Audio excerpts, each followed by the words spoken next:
మీకంత ఇంత అందంగా కదా అన్న మళ్ళీ ఒకసారి మాట్లాడాలి నేను పెడతా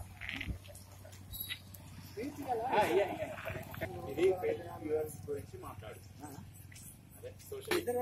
జై సింగరేణి ఈ రోజు జీడీకే వన్ ఇంక్లైన్ మైండ్ లో డిపెండెంట్ యువసేన ఆధ్వర్యంలో కార్మికులందరినీ కలిసి డిపెండెంట్ ఉద్యోగాల కోరిక ఏ విధంగా బలంగా ఉందో చూపించడం కోసం మీ కార్మికుల దగ్గర నుంచి సంతకాలు సేకరించడం జరిగింది.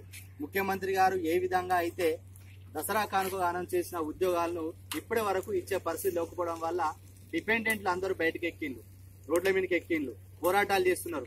మరి ఇప్పుడు రానున్న ఈ అసెంబ్లీ సమావేశాలైనా కూడా అప్లికేషన్ పెట్టిన పిల్లలందరికీ ఉద్యోగాలు ఇచ్చే విధంగా షరతులు లేకుండా డిపెండెంట్ ఉద్యోగాలు కల్పించే పరిస్థితి కల్పించాలని మేము అడగడం జరుగుతుంది. ఎందుకంటే రాష్ట్రం వచ్చి 3 సంవత్సరాలు అయింది.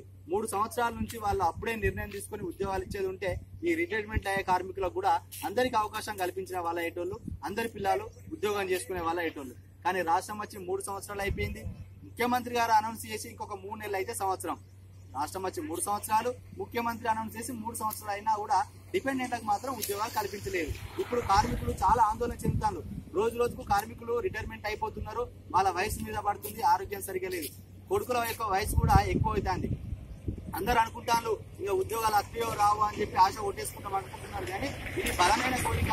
ప్రభుత్వం కూడా ఇప్పటికైనా స్పందించాలి. ఎందుకంటే చాలా మంది అధికారులు ఆత్మహత్యలు చేసుకోవడం జరుగుతుంది. కాబట్టి మీరు తొందరగా నిర్ణయం తీసుకొని దసరా కానుకగా ఏదైతే ప్రకటించిందో అదే అక్టోబర్ 11 కట్ ఆఫ్ డేట్ తోటి డిపెండెంట్ అందరికీ షరతులు లేకుండా ఉద్యోగాలు కల్పించాలని డిపెండెంట్ యువసేన తరఫున మేము డిమాండ్ చేయడం జరుగుతుంది. జై సింగరేణి, జై సింగరేణి.